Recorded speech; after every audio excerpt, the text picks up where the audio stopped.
역사 속으로 묻힌 진실이 드러나지 않았기 때문에 발생한 터무니없는 오해에 대해서 지금부터 이야기하려고 합니다.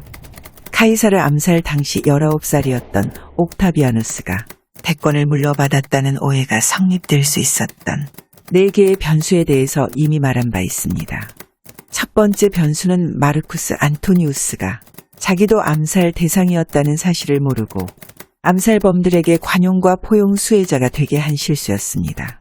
두 번째 변수는 카이사르 암살 주범이었던 브루투스와 카시우스가 원로원이 자기들을 무시하고 옥타비아누스에게 충성을 맹세하니까 반란을 일으켰을 때 필리피 전투에서 겁먹은 옥타비아누스가 도망다니기 바빴는데도 불구하고 승리한 것처럼 거짓 선전했습니다.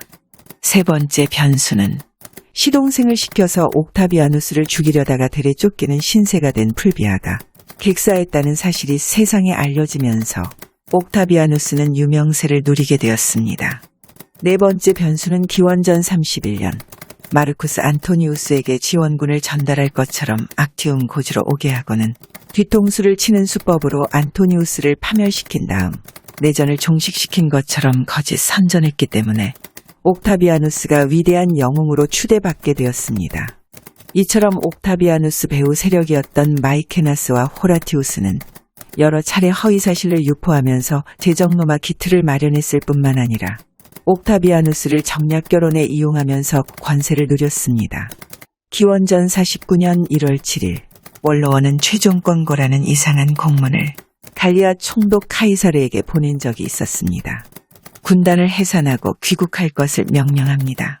이 명령에 따르지 않으면 대권을 부여받은 폼페이우스가 원로원의 최종 권고에 따라 비상사태를 선포하고 당신을 국가의 적으로 간주하게 될 것입니다.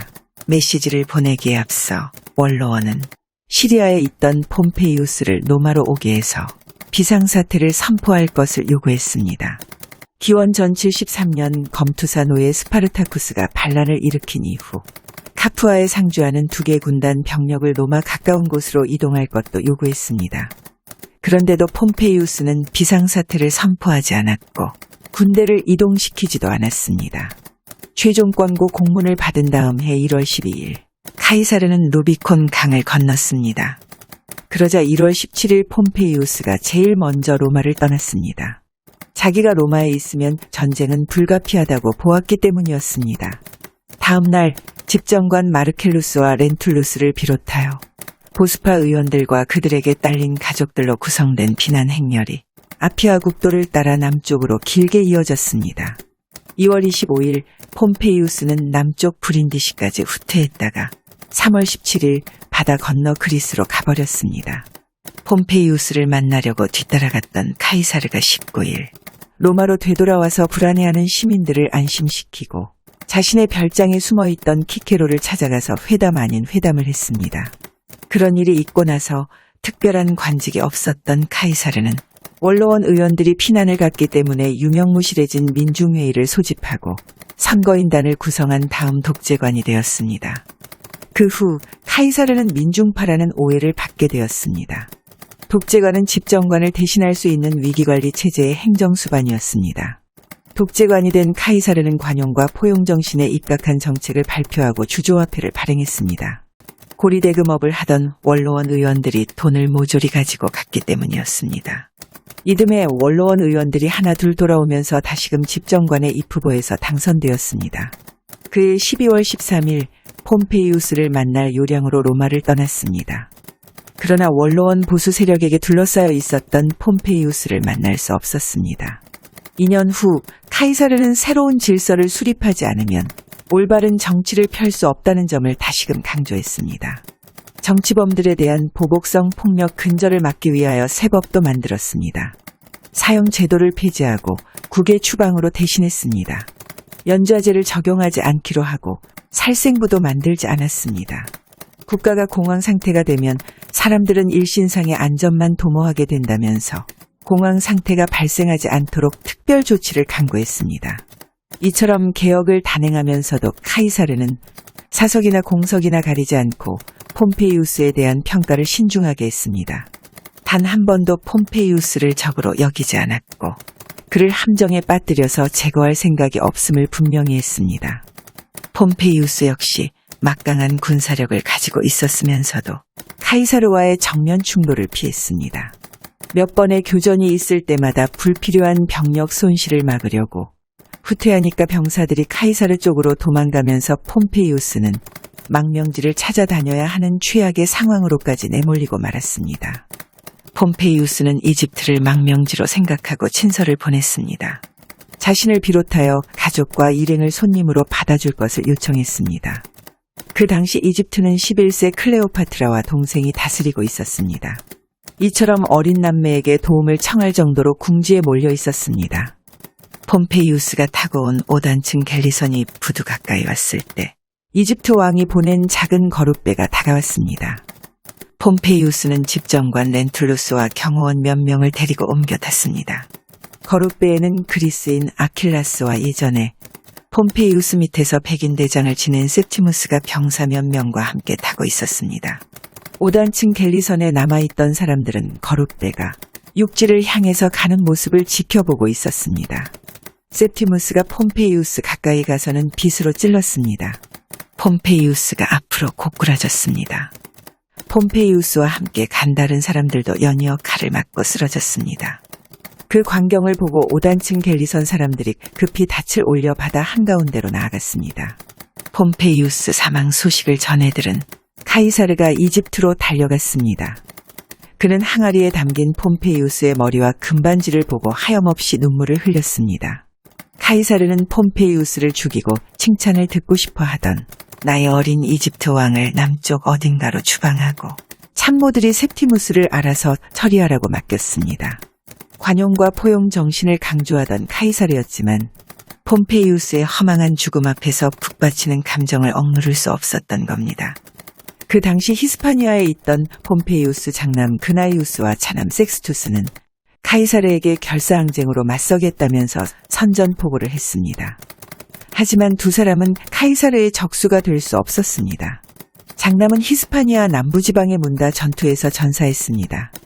차남 섹스투스는 도망 다니다가 기원전사 14년 카이사르가 암살당하니까 패잔병들을 규합하여 반군을 만들고 시칠리아, 코르시카, 사르데냐 세 지역을 점거하고 독자적 세력을 구축했습니다. 그런데도 마르쿠스 안토니우스는 대수롭지 않게 여겼습니다.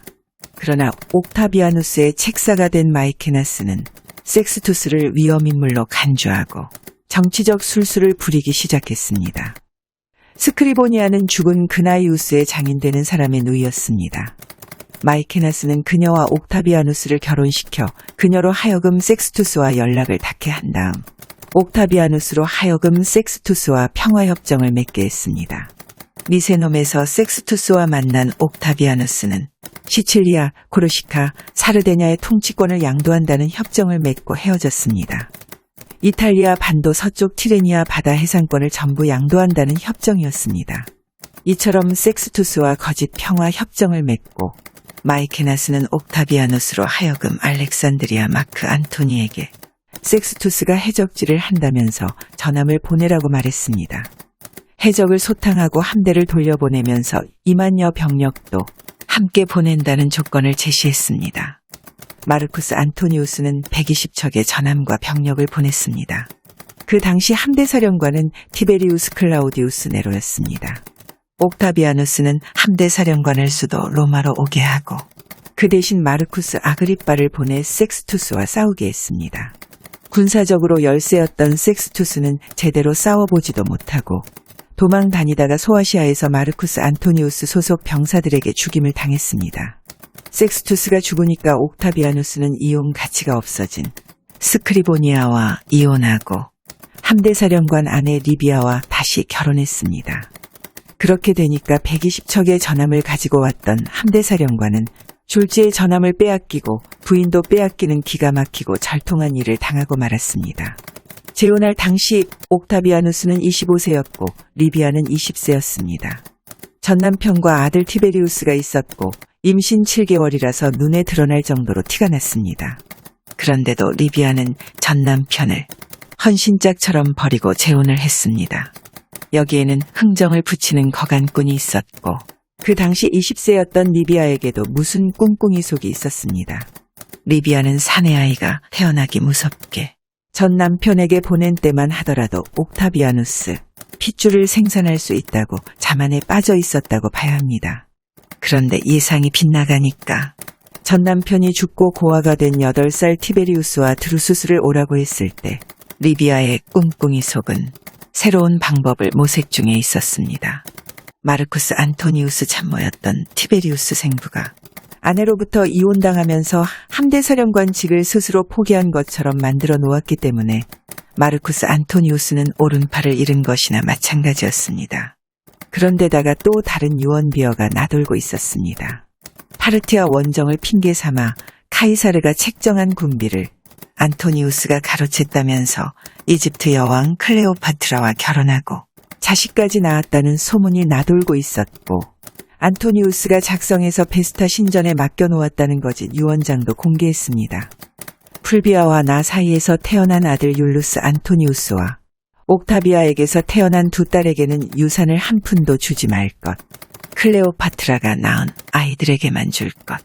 내가 죽으면 시신을 노마에 가져가지 말고 알렉산드리아에 묻어달라는 내용이었습니다. 이처럼 반역자 누명을 씌우는 정치적 음모가 있었는데도 불구하고 마르쿠스 안토니우스가 악티움 고지로 갔다가 참패당하고 스스로 목숨을 끊었습니다.